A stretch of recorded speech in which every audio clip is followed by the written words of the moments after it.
Amém. Queridos, hoje eu não vou falar sobre os Salmos. Eu estava dando uma série em cima do livro de Salmos. Eu e a Kátia, nós temos conversado e lidado com algumas questões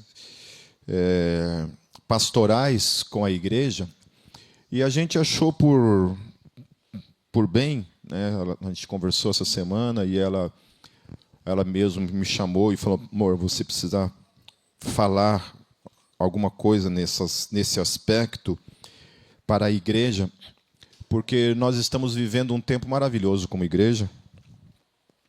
E hoje até eu estava compartilhando com a liderança a respeito disso, e que, para mim, assim, tem sido um tempo de muita alegria no coração, de muita motivação no espírito, de muito renovo nos sonhos, de acreditar realmente naquilo que Deus ainda tem para fazer por meio das nossas vidas. Porque eu até estava confessando para eles que eu estava um pouco desacreditado no ministério dessa comunidade, no sentido de que se realmente havia a necessidade da Gólgota existir ou não, né? Porque a gente tem toda essa parada meio maluca, né, meio doida de ser, e, ao mesmo tempo, sempre vendo outras igrejas, talvez, cumprindo mais essa necessidade do que nós necessariamente, né? Mas a direção que Deus deu para nós e as coisas que aconteceram e foram acontecendo demonstrou o contrário para nós, do contrário de que realmente a Gólgota, mais do que nunca, está viva no coração de Deus, no sonho de Deus e naquilo que Deus confiou a todos nós como igreja. Então, glórias a Deus pela existência, por a continuidade e por aquilo que Deus nos confiou desde esse lugar e todas as coisas que ainda serão realizadas neste ano e tudo aquilo que está acontecendo de movimentação na Gólgota, né? Nós entendemos como um start definitivo aquilo que aconteceu no Gólgota Fest, que para mim foi realmente, né, o start definitivo. Realmente é isso aí, né? É por aí que nós temos que dar início e dar continuidade àquilo que Deus colocou em nossas mãos. Amém? Porém, dentro disso, da questão pastoral, uma das coisas que eu estava falando para a liderança de tarde, em tudo isso, a gente tem a questão da bênção, a questão daquilo que tem acontecido, mas, ao mesmo tempo, somando a isso, junto a isso, tem um problema. Que existe os sonhos de Deus, existe a vontade de Deus, existe aquilo que Deus tem confiado a cada um de nós, como cristãos, como filhos, como igreja. Só que tem um problema em tudo isso, que somos nós mesmos. Então, nós somos, ao mesmo tempo, o instrumento de Deus neste mundo para fazer a diferença, para sermos luz, para, de alguma forma, levar o Evangelho e sermos uma igreja que reflita aquilo que o Evangelho se propõe realmente como revelação. Porém, mais uma vez, né, tem um problema em tudo isso, que somos nós mesmos. Então, nós temos o mundo como inimigo, nós temos o diabo como inimigo e nós temos nós mesmos como nossos inimigos. Então, eu queria falar, queridos, na verdade, trazer à memória, o título dessa pregação é o testemunho da igreja. E aí, igreja aqui, eu não estou falando do testemunho individual de cada discípulo de Jesus, de cada um que é selado pelo Espírito Santo. Eu não estou falando desse testemunho, que é o testemunho que acontece da porta para fora. Pô, comprei agora, a camiseta já está desmanchando. Eita, noite. Não estou falando do testemunho lá fora, mas disso aqui mesmo, do que está acontecendo aqui. Porque muitas vezes nós saímos, pregamos o Evangelho, falamos de Jesus para as pessoas, falamos do amor de Deus e oferecemos toda essa dimensão que é o reino de Deus, e as pessoas vêm para dentro dessa realidade que é aquilo que a gente chama de igreja. E, às vezes, aquilo que ela encontra aqui dentro é algo, opa, temos um problema em mãos, né, que é a questão relacional entre nós. Né. Eu lembro que quando eu tinha 18 anos na minha conversão, então na minha conversão eu tinha uma ideia de igreja. Né. Eu achava que todo mundo ali era perfeito. Falei, cara, que massa, finalmente estou no lugar de pessoas perfeitas. Né. Eu não era perfeito, mas eu pensava que todo mundo ali era perfeito, que não tinha problemas, que todo mundo ali era literalmente, né, santo, mas santo naquele sentido meio fantasioso, né, de pessoas que não erravam. Né.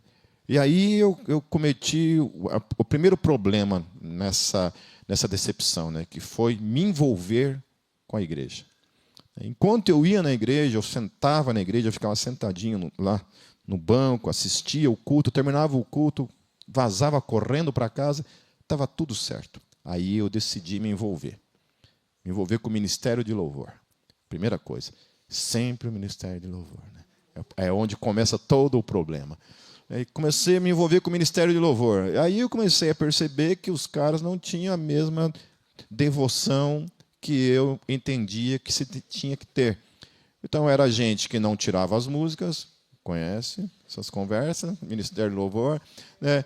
Era gente que não estudava, era gente que era preguiçoso e tudo mais. Então, essa era a realidade, já desde lá nos meus tempos de igreja presbiteriana. E aí começam as decepções. Né? Daí você começa a conviver com as pessoas no dia a dia, daí você começa a ver fofocas dentro da igreja, você começa a ver partidarismo, você começa a ver brigas, tudo isso daí.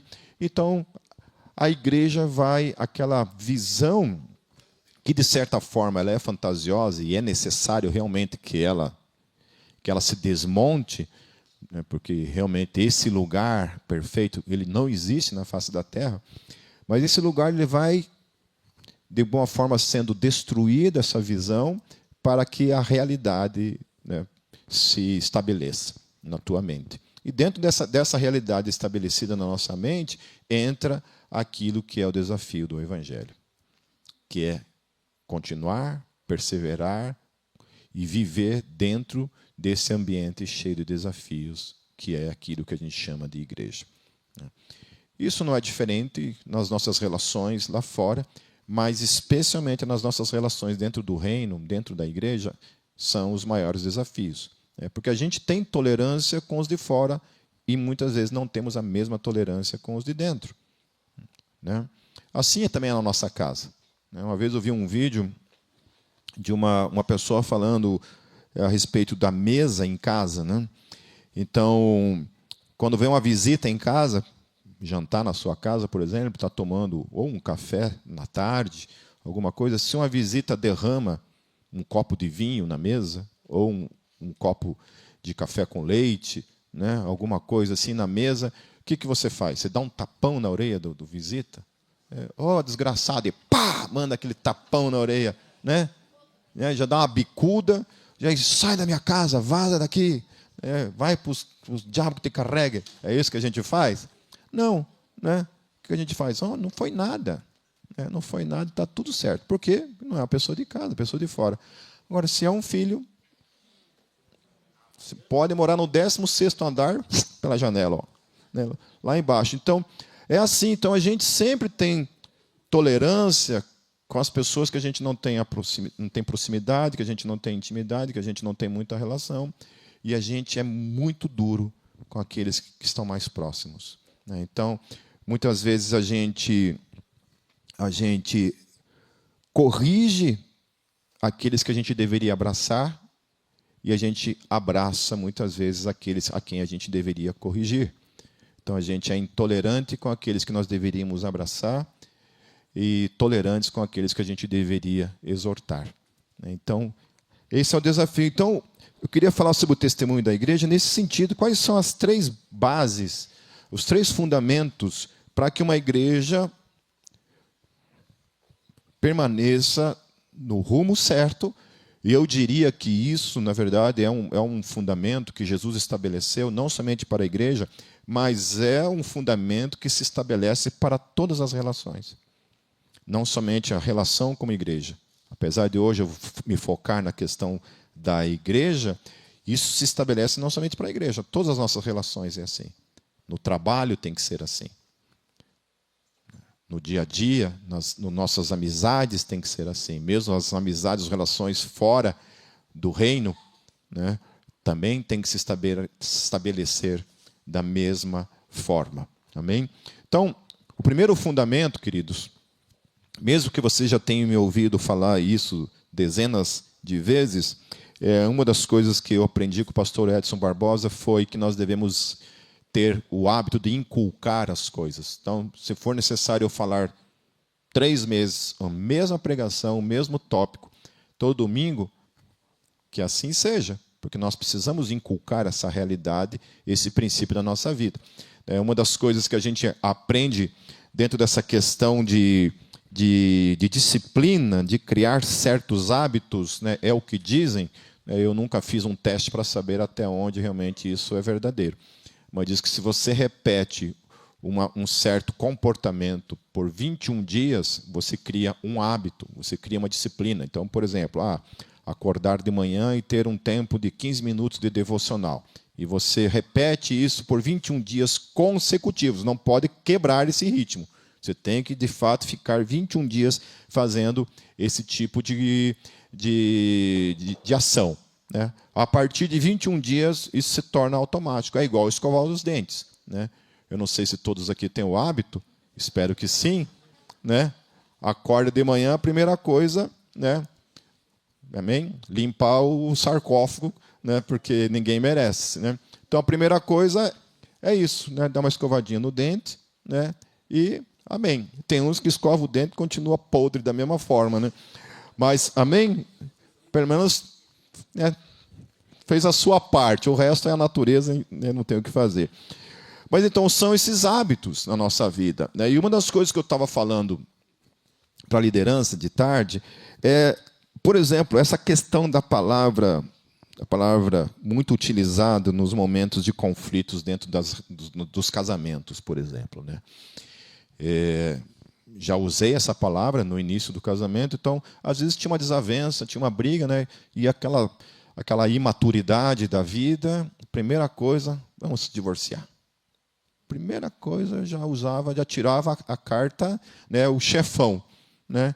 Já ia para o nível hard, já. Né? Não tinha outra coisa, né? Já dava o fatality, né? Pam, né? Divórcio.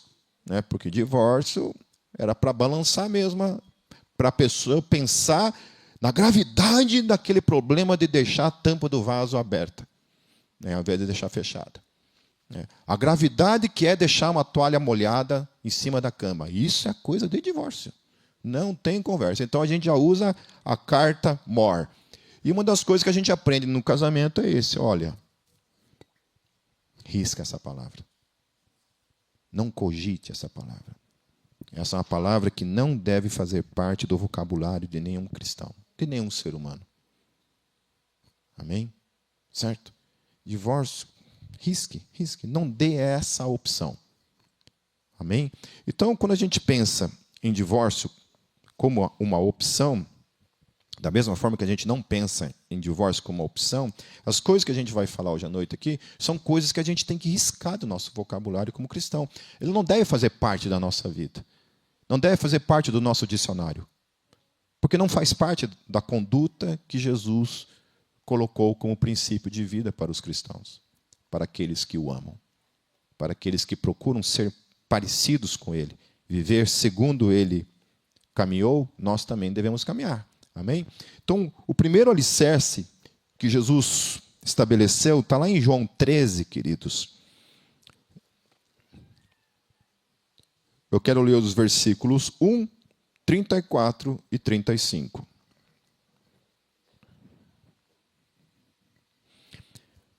Diz assim o texto: Um pouco antes da festa da Páscoa, sabendo Jesus que havia chegado o tempo em que deixaria este mundo e iria para o Pai, tendo amado os seus que estavam no mundo, amou-os até o fim. Aí nos versos 34 e 35, um novo mandamento lhes dou: amem-se uns aos outros, como eu os amei. Vocês devem amar-se uns aos outros. Com isso, todos saberão que vocês são meus discípulos, se vocês se amarem uns aos outros. Nossa, quando eu olho para esse texto assim, né, então quer dizer que as pessoas saberão de fato que o Pipe é um discípulo de Jesus se a vida do Pipe reflete uma vida de amor ao outro. Então significa que se a minha vida não reflete amor, exatamente amor de um meu para com todas as pessoas, significa que as pessoas nunca verão em mim o caráter de Jesus, o testemunho de Jesus, a presença viva de Jesus. Isso que o Lucas estava falando na meditação de louvor, naquela música Vivo em Ti, né, quando Paulo fala a máxima de que, portanto, já não sou eu mais quem vive, mas Cristo vive em mim, e a vida que agora viva pela fé no Filho de Deus que me amou e se entregou por mim. Então, o principal fundamento que Jesus está trabalhando em mim e em cada um de nós aqui é que a gente tem que se amar. Tem que se amar. E aí o amor que ele estabelece aqui, que eu acho fantástico em Jesus, porque Jesus ele nunca coloca que o humano é aquele que estabelece o padrão do amor. Então, assim, eu quero amar conforme o Marcelo ama. Está amarrado em nome de Jesus. Né? Ou seja, nunca é uma pessoa em si que estabelece esse padrão. Por mais que muitas vezes a gente tenha exemplos na humanidade de pessoas que realmente amaram, como, por exemplo, lá, Madre Teresa de Calcutá, né, que fez toda a questão lá do seu trabalho no meio dos órfãos. Né? A gente tem o exemplo de Francisco de Assis, que fez todo o seu ministério, trabalho no meio dos leprosos. Eu sou um cara fascinado pela história de Francisco de Assis, entre tantos outros, né, que a gente vê, mesmo contemporâneo, pessoas que estão ainda hoje fazendo trabalhos fantásticos em relação a isso. Mas essas pessoas não são o padrão para mim. Eu não olho para a Madre Teresa de Calcutá como o padrão do amor para a minha vida. Ela não é o padrão. Ela espelha um padrão. Qual é esse padrão? É Jesus. Daí eu acho, por isso que eu citei o versículo 1, porque Jesus ele estabelece uma coisa interessante. Ele fala assim: tendo amado os seus que estavam no mundo, amou-os até onde? Até o fim. Ou seja, nunca houve um momento em que Jesus, na sua relação com os seus discípulos, aí nesse texto de João 13, é bem interessante, quando ele estabelece essas palavras dentro de um contexto da ceia ali. Ele está ali no momento da ceia, ele vai lá, ele lava os pés dos seus discípulos, e o interessante é que ele lava os pés, já consciente, lava os pés de Judas, daquele que o trairia, daquele que, se fosse qualquer um de nós, se soubesse, se antevisse o que aquele cara iria fazer, com certeza tinha lavado os pés dele com ácido, ácido sulfúrico, né? Vem cá, todos os outros com aguinha. Quando chegava no Judas, ácido sulfúrico, deixa eu lavar teu pé aqui, para comer tudo, né? Aí Jesus não, ele vai lá, ele toma a forma de servo, pega a sua toalha, coloca, se prostra diante de todos os seus discípulos, ele vai lavando os pés de cada um destes, que não somente Judas o traiu, mas todos os outros também o traíram, porque todos os outros também o abandonaram, mas especialmente de Judas, que seria aquele que venderia ele pelas moedas, vai lá e mesmo diante dele.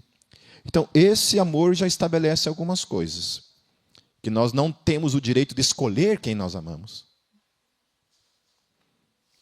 Nós não escolhemos amar as pessoas amáveis. Nós não escolhemos amar pessoas que não pisam na bola com a gente. Nós não escolhemos amar as pessoas que nos traem. É o que ele está estabelecendo. Que o padrão de Jesus é esse. Ele escolheu amar Judas até o fim. Ele falando: a todos aqueles que você me deu, todos eles eu os amei até o fim. Ele não faz um parênteses ali, menos Judas. Ou menos a todos aqueles que me trairiam, como Pedro, por exemplo, que teve vergonha dele, que prometeu: não, jamais isso vai acontecer.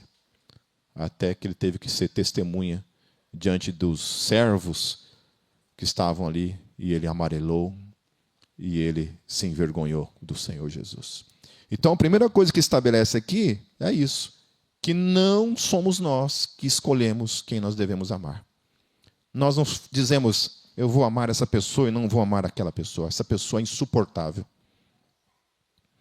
Eu estava testemunhando lá, falando de uma menina que eu tinha na igreja presbiteriana, na época, que chegou para mim e falou assim, Pipe, eu não vou com a tua cara. Eu não gosto de você. Eu falei, pô, mas eu sou um cara tão legal. Eu não gosto de você. Mas por que você não gosta de mim? Não sei. Não vou com a tua lata. Eu falei, mas eu posso fazer alguma coisa para mudar isso? Não. Mas vou orar. E ela orou. E Deus, de alguma forma, encheu o coraçãozinho dela de amor por mim. Depois se tornou uma amiga minha. Mas ouvir aquilo foi difícil. Foi difícil. Eu citei um outro exemplo também de um presbítero que tinha na igreja presbiteriana, que todas as vezes que eu chegava na igreja, né, eu tinha o costume de... Eu não era pastor, não era nada, tá? Só para vocês entenderem. Não era nada, eu era só uma pessoa que ia na igreja e estava tudo certo. Não era mortal. Ainda não tinha me virado a quarta pessoa da Trindade. E eu chegava na igreja e muitas vezes eu ia cumprimentar as pessoas, e ia cumprimentar ele assim, ele me olhava assim e virava as costas. Me deixava no vácuo assim, né? E teve uma vez que eu tive que sentar assim, né? Fui sentar depois que ele deu as costas para mim, fui sentar e, né, indignado. Vontade de pegar uma cadeira ali e quebrar nele. Aí o Espírito Santo falou assim, agora você vai lá e pede perdão para ele. Mas perdão do quê? Vai lá e pede perdão para ele. Só obedeça. Então tá bom. Lá vai eu. Boa noite, irmão. Eu vi que você não me cumprimentou, né? Queria te perguntar, fiz alguma coisa, né? Está acontecendo alguma coisa? Irmãozinha, virou para mim assim, falou um monte de coisa na minha cara, porque você fica trazendo esses maconheiros na igreja, aí, fica trazendo esses roqueiros para cá, entendeu? Eu falei, então tá, me perdoe por trazer os maconheiros, por trazer os roqueiros, né? Tá bom, tá tudo certo. Daí ia com o rabinho meio das pernas, sentava lá. Então é isso, Deus não disse para mim e para você assim, escolha quem você vai amar. Não escolha. Não deu a mim e a você o direito de escolher quem nós devemos amar ou queremos amar. Ele falou, ame como eu vos amei. Da mesma forma como Ele ama todos nós, com todos os nossos defeitos, falhas de caráter, pessoas miseráveis que nós somos. Certo? Amém? Você acha que é fácil para Deus suportar vocês? Eu sei que é mais facinho. Agora vocês... Entende? Então é isso. Ele te amou independente. Ele suporta você independente. Assim como me ama e me suporta também independente de tudo. Então, é o nosso desafio, queridos. Amar. E aí Jesus vem e piora, né? Ame teus inimigos. Ore por quem maltrata você. Olha como ele é miserável. Ore por quem maltrata você. Fale bem de quem maldiz. De quem fica falando mal de você pelas costas. Qual que é o nosso natural? O nosso natural, se eu sei que alguém está falando mal de mim, o que eu vou fazer? Vou falar bem? Não. Bicho, vou... Também, de alguma forma, vou fomentar todo o mal contra essa pessoa. Então, aí que está. Esses são os desafios do Evangelho. Então, amar. E aí ele estabelece mais uma coisa. É amar por um tempo? Amar por uma medida de tempo? Não, eu vou amar, eu vou suportar por um mês essa pessoa. Mas se essa pessoa não mudar, Pipe, eu não quero mais saber dessa pessoa na minha vida. E ele coloca assim, tendo-os amado, os amou até o fim. E aí, quando Jesus estabelece o amor para a igreja, ele fala assim, assim como eu vos amei. Ou seja, ele é o padrão. Ele é aquele que estabelece o padrão do amor que nós temos que ter de uns para com os outros. Então, imagine se nós fôssemos uma igreja que amássemos uns aos outros como Jesus amou. Não escolhendo a quem amar, amando a cada um de modo incondicional, mesmo aqueles que nos traem, mesmo aqueles que nos decepcionam, mesmo aqueles que nós podemos considerar como nossos inimigos, mesmo aqueles que nos maltratam, mesmo aqueles que nos maldizem. E tem que amar todos os dias até o fim, ele diz.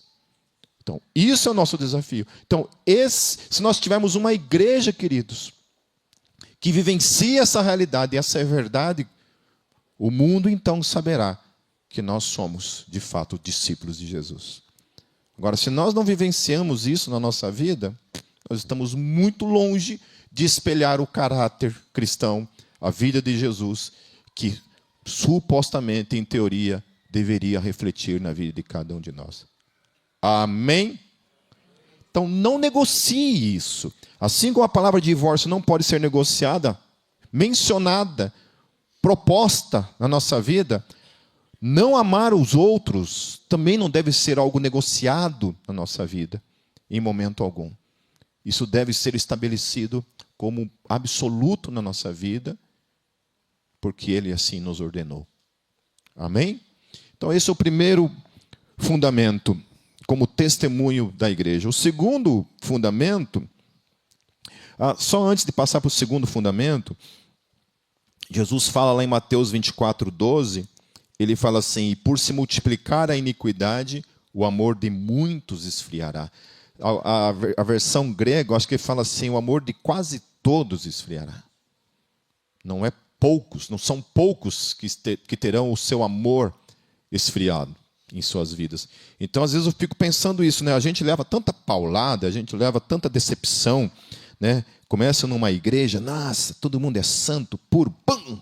Começa a se decepcionar com pessoas, né? E aí o nosso amor vai se esfriando, né? Por se multiplicar a iniquidade, por ver tanta miséria, tanto pecado dentro da igreja, o nosso padrão vai baixando, ao ponto que a gente começa a escolher, então, a quem amar. A gente começa a odiar, de fato, os inimigos, a maltratar quem maltrata, a falar mal de quem fala.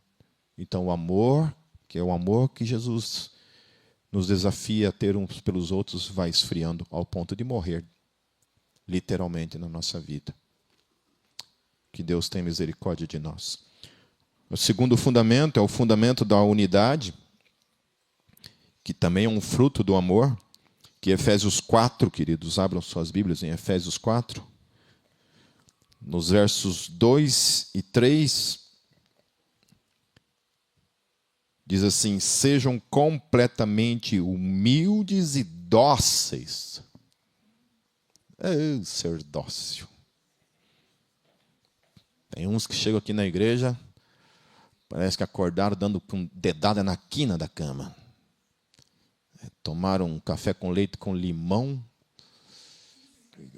Que mais que é uma coisa assim? Jiló? Jiló, uma coisa... Jiló? Uma pinga de pimenta. Vem endemoniado para a igreja, né? Então, sejam completamente humildes e dóceis e sejam pacientes, suportando uns aos outros com amor. Aleluia! Amém? Toma posse em nome de Jesus, amém? Faz assim, ó. Toma posse. Ele fala humildade, né? Ele fala humildade, sejam doces, pacientes e suportando uns aos outros. Cara, a gente não consegue suportar um ao outro se essa pessoa pisa na bola com a gente. A gente não consegue deixar passar, deixar quieto. A gente tem que, de alguma forma, que o nosso orgulho não seja ferido. Quantas e quantas vezes eu tive que pegar o meu orgulho e esmagar ele em nome de Jesus. Acho lindo quando Paulo fala assim: porque eu esmurro a minha própria carne e a reduzo à servidão. Paulo pegava os seus supostos direitos, o seu orgulho, a sua pessoa, tudo aquilo que o mundo pode estabelecer para ele como pessoa, e ele pega tudo aquilo e fala: lasque-se, dane-se esses meus sentimentos. Então ele reduzia isso à escravidão, colocava isso aos pés de Jesus. O apóstolo Paulo, ele fala que a eles, os apóstolos, eles foram chamados para serem os menores, os desprezados, os perseguidos, né? E fico pensando isso, né? Eu acho que a gente luta muito por direitos, né? A gente quer saber muito, isso tem sido muito falado nesses últimos tempos a respeito de direitos, os nossos direitos, os nossos direitos, os nossos direitos. E muito pouco a gente tem falado sobre nossos deveres. O meu dever, como filho de Deus. Direito, se eu não tenho direito a nada. O único direito que eu tinha era o fogo do inferno. E o Senhor Jesus, pela sua graça, pela sua obra na cruz, me perdoou dos meus pecados. Me perdoou dos meus pecados, de quem eu era, daquilo que eu era, da vida que eu tinha, vazia, sem sentido, me deu um propósito, um sentido para existir, para viver, para caminhar. Amém? Então nós temos que aprender isso, queridos, quebrar nossos corações, reduzir o nosso coração a esse coração quebrantado, humilde, pequeno. Ele fala no verso 3 assim, façam todo o esforço, ou seja, é esforço mesmo. É esforço, não é fácil. Nunca foi fácil e nunca será fácil. E o desafio é isso, façam todo o esforço para conservar a unidade do Espírito pelo vínculo da paz. Então, todo esforço. Não, espera aí. O Senhor Jesus, o apóstolo, por meio do apóstolo Paulo, falou que a gente tem que fazer todo o esforço para ter paz aqui. E ter uma paz em unidade, em nome de Jesus. Então, qualquer coisa que se colocar, que se interpelar, para que eu não haja paz, para que não tenha unidade e paz entre nós, eu não posso aceitar para a minha vida. Eu tenho que me esforçar, buscar paz. Então, Satanás vem para jogar pensamentos no meu coração, tentar semear a semente da desunião, da fofoca, da maledicência, da raiva, do ódio, do rancor, da soberba. E eu tenho que fazer o que para isso? Não, se eu fizer isso, eu vou estar fazendo o quê? Eu vou estar destruindo todo o sonho de uma igreja como um todo. Que nós temos fome, desejo de cumprir a vontade de Deus para nossas vidas, que é ver pessoas sendo salvas, a igreja caminhando em amor e em unidade. Então, tudo que eu der como espaço para que isso seja destruído, eu estou conspirando contra o reino de Deus, contra a unidade do reino de Deus. E é assim na vida, assim é em tudo, é em tudo. Quando nós pensamos somente em nós, nós estamos conspirando contra o reino. Aí, pulando lá para o verso 13, por que a gente tem que se esforçar para que isso aconteça? Porque Paulo fala assim, até que todos alcancemos a unidade da fé e do conhecimento do Filho de Deus e cheguemos à maturidade.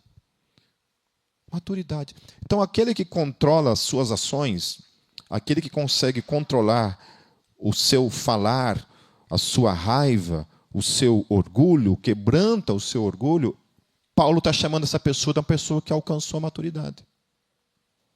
Ela é madura. Uma pessoa madura, uma pessoa que não é levada por todo o vento de doutrina, por todo o ensino, ou pelo seu próprio coração, ou pelos seus sentimentos, pelos seus momentos de raiva. É o que Paulo está falando. Então, quando a gente luta para isso, a gente está fazendo o quê? A gente está cooperando para a maturidade geral. Então, quando alguém vem falar mal de alguém para mim, eu chego, irmão, não vamos falar mal dessa pessoa. Vamos orar por ela, em nome de Jesus. Hoje a gente estava tomando café da manhã lá em casa, aí alguém colocou uma situação de uma pessoa que fez um exame e está aguardando o resultado desse exame. Né? E o exame demora uns 15 dias para vir o resultado. E aí a gente falou assim, precisamos orar, né, em relação a isso. E eu, na hora, falei assim, não, vamos orar agora, nesse momento. Porque esse negócio de deixar para depois já era. A gente vai assistir uma sériezinha, alguma coisa, e acabou. Não lembra mais nada. Vamos orar agora. Fechamos nossos olhos e oramos naquele momento para aquela pessoa. Assim tem que ser as nossas ações com relação a certas ações na nossa vida. A nossa resistência tem que ser imediata. E a nossa exortação mútua tem que ser também imediata.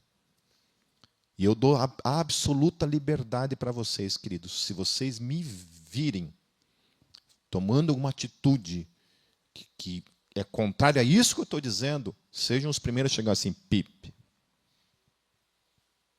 Sai desse corpo em nome de Jesus. Amém? Ore, oremos, paremos com isso, em nome de Jesus. Paremos, porque senão a gente não vai amadurecer nunca. Né? Amém? Certo? Mais uma vez, é sempre bom lembrar a história do pastor Edson Barbosa, né? Lá com os seus 65 anos, ele tinha na época, terminou de pregar, veio uma senhora e falou para ele assim, olha, você me parece ser uma pessoa muito madura. E ele respondeu para ela assim, olha, com 65 anos de idade, ou você é maduro ou você é um retardado. Amém? Eu sei que essa palavra retardado hoje ela tem uma conotação diferente de quando a gente era da minha geração, mas vocês entenderam. Amém? E se não entenderam também que se lasque. Amém? Certo? Então, assim, ou a gente amadurece ou a gente vira esse povo imaturo para o resto da vida. Né? Amém? Então ele fala, atingindo a medida da plenitude de Cristo, o propósito é que não sejamos mais como crianças, levados de um lado para outro pelas ondas, nem jogados para cá e para lá, por todo o vento de doutrina e pela astúcia e esperteza de homens que induzem ao erro. Antes, seguindo a verdade em amor, cresçamos em tudo naquele que é a cabeça, Cristo. Dele todo o corpo ajustado e unido pelo auxílio de todas as juntas, cresce e edifica-se a si mesmo em amor, na medida em que cada parte realiza a sua função. Olha que coisa linda. Então, uma das coisas que eu estava falando também, é que quando Deus estabelece algo para o cristão, para os seus filhos, isso tem uma função apenas. Algo. É para o teu bem. Quando Deus fala, obedeça a seus pais, honre seus pais, isso não tem o propósito de destruir a tua vida. Quando Deus fala, não roube, isso não é para destruir você. Não minta, isso não é para te destruir. Não tenha inveja das pessoas, isso não é para te destruir. Nunca é para te destruir. Sempre é para o nosso bem. Deus não tem prazer no mal para com a gente. Aquilo que Ele estabelece para nós como comportamento, como busca diária, sempre tem uma função. Cooperar para o bem de cada um de nós. Amém? Então, buscar a unidade, aqui o Paulo está falando, que quando isso acontece, nós crescemos juntos. Olha que coisa linda, uma igreja que ao invés de falar mal do outro, ora pelo outro. Você já pensou se nós gastássemos o mesmo tempo que a gente gasta falando dos outros, orando pelos outros? Meu Deus! O quão cheia da presença do Espírito Santo nós seríamos como igreja no seu dia a dia. Nós seríamos melhores maridos, melhores esposas, melhores amigos, melhores funcionários, porque até isso, o contexto em que Paulo vai trabalhar, depois lá no terceiro fundamento, até isso, até na questão do servir, no trabalho diário, Paulo coloca isso como um padrão, que a gente tem que fazer isso para o Senhor. Então, já pulando para o terceiro ponto, meus queridos, como fundamento, o primeiro fundamento é o amor, o segundo fundamento, então, é a unidade, a busca pela unidade, que nós temos que nos esforçar por isso, e o terceiro fundamento é o servir, que é o serviço de uns para com os outros. Ninguém foi chamado aqui para ser rei, para ser cabeça ao invés de cauda, para sentar, amém, sentar no seu trono celestial e ser servido apenas. Todos nós aqui fomos chamados para cada um servir o outro em nome de Jesus. Sermos servos uns dos outros. Aqui não tem hierarquia. Aqui eu não sou melhor do que ninguém, não estou assentado acima de ninguém. A única coisa que me pesa é que eu vou ser mais cobrado do que vocês. E, infelizmente, eu queria inverter isso aí. Não acho muito legal essa história. Mas a Bíblia fala que sobre os presbíteros tem um peso maior, que tem o episcopado. Mas que se lasque. Para mim, eu coloco também sobre vocês o mesmo peso, vocês que se lasquem. Então, Paulo vem e coloca lá, queridos, no último texto, em Colossenses, no capítulo 3,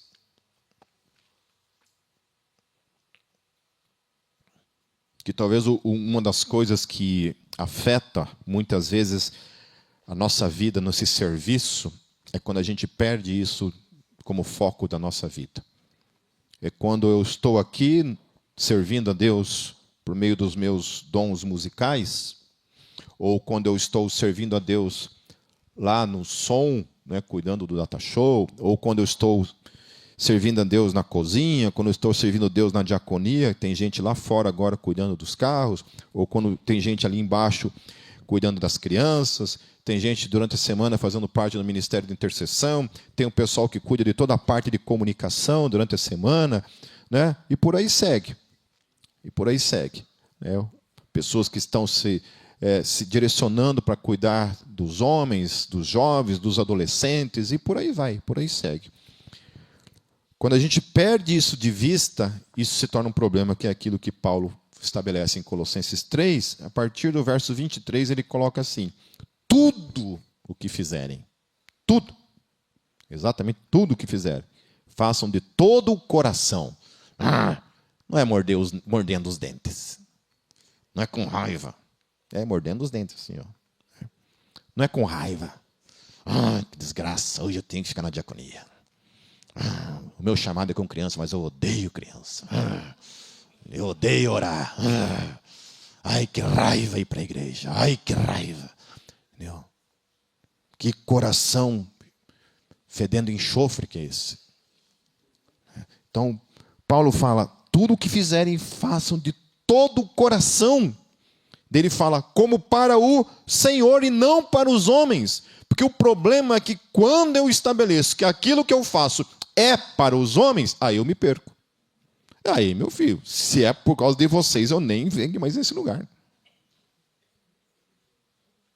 Menos, porque eu gosto de vocês. A gente amadurece, tem um momento na nossa vida que a gente também tem prazer em fazer as coisas para as pessoas. Amém? Mas se o foco ser somente esse, a gente pode se decepcionar e nunca mais querer servir o reino. Como a gente conhece gente que está fora de ministério, fora de igreja, porque se decepcionou com pessoas e esqueceu que todo o seu serviço era para ser feito de todo o coração, como para o Senhor. Amém? Então, se é feito para o Senhor, aí eu vou usar aqui o Ministério de Louvor como exemplo.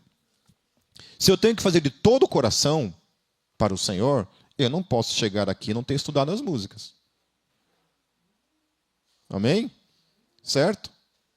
Eu não posso chegar aqui e tratar isso daqui como se eu estivesse fazendo as coisas para a igreja ou para o PIP. Eu tenho que entender que aquilo que eu estou fazendo é para o Senhor. Né? A gente muitas vezes tem alguns conflitos dentro do ministério, que algumas pessoas falam assim, eu não gosto desse tipo de música, por exemplo. Né? Não gosto desse tipo de música. Por exemplo, worship. Né? Worship é o vilão, né, que todo mundo gosta de descer a lenha. Né? Não gosto de worship. Então vem aqui e toca worship assim com a cara amarrada. Ou toca de mau gosto, né? Toca aquela coisa assim, né? Porque supostamente é algo simples, então não quer tocar algo simples, né? Quer tocar Dream Theater no louvor, né? Aí se tem, né? Não consegue tocar um faroeste caboclo ali, né? Cabloco, né? Então tem que ser aquela coisa muito sofisticada, senão não consegue. Né? A gente tinha um músico no louvor que era desse jeito, né? Cara, se fosse para tocar um Dream Theater lá, alguma coisa... desculpa, para quem não sabe, isso aí é um termo... É uma banda uma música muito virtuosa, né? Então, meros mortais não conseguem tocar esse tipo de música. É uma música muito difícil de ser executada. Então, na hora de tocar essas músicas bem executadas, cara, olho fechado, assim, ó, né? Tocava de costas, assim. Não sei por que eu estou fazendo isso daqui, né? Acho que eu estou... você tem que cortar essa parte depois aí, bem. Acho que eu dei um fora aqui. Eu dei uma bola fora. Fiquei sem graça agora. Mas daí, quando era para tocar o worship, que supostamente, né, seria de 4 acordes ali, não conseguia decorar, tinha que colocar cifra ali, sei lá o quê, e tinha que parar a música para lembrar da música. Então, assim, cara, você está fazendo para o Senhor. Entendeu? Se é para o Senhor, é para tocar um acorde só, é para o Senhor, caramba. Não é para uma pessoa, é para o Senhor. Como que eu vou chegar diante do Senhor, sentado no seu trono, e fazer algo de bom gosto, de mau gosto, com a cara feia, com a cara amarrada, de forma relaxada, de forma porca, diante do Senhor? E a Bíblia estabelece uma coisa muito clara: ai daquele que faz a obra do Senhor de modo relaxado, de modo porco. Ai daquele que faz a obra do Senhor de modo porco, de qualquer jeito, de qualquer jeitinho, de jeitinho brasileiro. Nós perdemos o senso de terror, de tremor da santidade de Deus e da seriedade que é servir o nosso Deus. A gente aceita fazer as coisas para Deus de qualquer jeito. Nossa, eu tinha uma birra no meu tempo de igreja presbiteriana, com o ministério de louvor lá por causa disso. Uma vez lá, um cara lá fez uma promessa lá, que se a gente votasse num candidato lá, o cara daria um equipamento de som para a igreja, né? Aí todos os músicos do louvor foram lá e votaram no cara. Aí o cara deu uma guitarra, para quem não sabe, acho que a guitarra mais barata que tinha lá na loja, e uma caixa assim, que era uma caixa, os músicos antigos vão saber o que era isso. Era uma caixa assim, ó, com 4 entradas assim: teclado, baixo, guitarra e voz, né? E aí, cara, a gente ficou louco, né? Falei, pô, meu, né? Daí o cara falou, cara, vocês são muito exigentes, cara, a coisa é para Deus. Eu falei, justamente por causa disso, em que as coisas são para Deus, a gente procura fazer as coisas com excelência, com o melhor. Claro que a excelência começa não apenas na questão prática da coisa, né? Motora da coisa. A excelência começa aqui. Porque é para o Senhor. Então eu dedico o meu coração a fazer o melhor para Ele. Tudo. Tudo.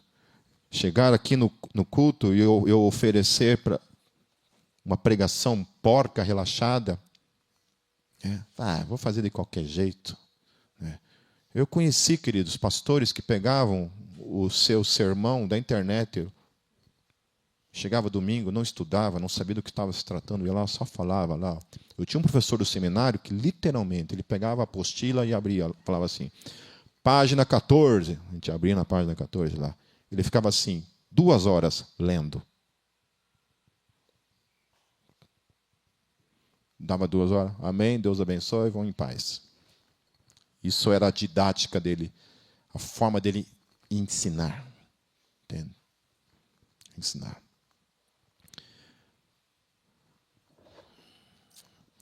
Tudo o que fizerem, façam de todo o coração, como para o Senhor e não para os homens. Nunca se esqueça disso, querido. Não importa o ministério que você esteja, se você é líder, se você está servindo, qual seja a função.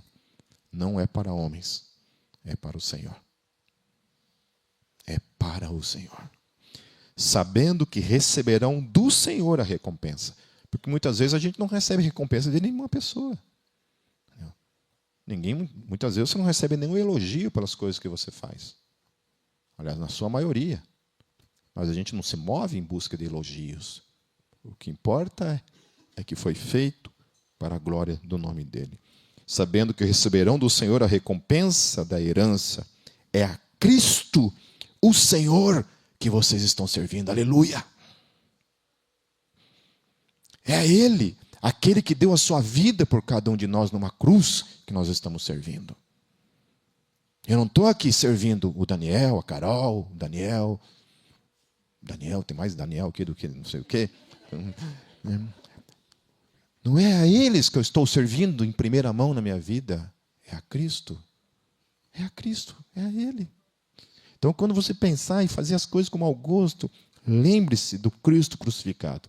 Aquele que estava lá sangrando, pregado, surrado, cuspido, rejeitado, traído por tua causa. E pense se aquilo que eu e você estamos fazendo glorifica o sacrifício que Ele fez por cada um de nós. Amém? Uma igreja que caminha sobre esses 3 alicerces é uma igreja que vai dar certo. Eu não estou dizendo que a gente vai ser perfeito nisso, que haverá momentos em que a gente falhará. Mas esse é o fundamento que nós temos que buscar todos os dias da nossa vida de modo inegociável. Amarmos uns aos outros. Buscarmos a unidade como igreja. E servir como ao Senhor, não aos homens. Amém, igreja? Vamos orar.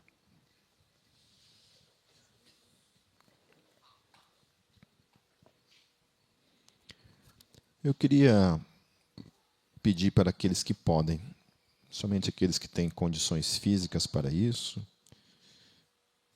que se colocasse de joelhos na sua cadeira. Para aqueles que quiserem também, quem não quiser, não tem problema, queridos. Pode permanecer sentado, isso não tem nenhuma exigência, é apenas um ato que eu gostaria que todos nós tivéssemos. Eu acho que a gente poderia fazer o seguinte, queridos. Vem aqui na igreja. A igreja, quem quiser vir aqui na frente, se colocar de joelhos também, pode sair e vir aqui na frente.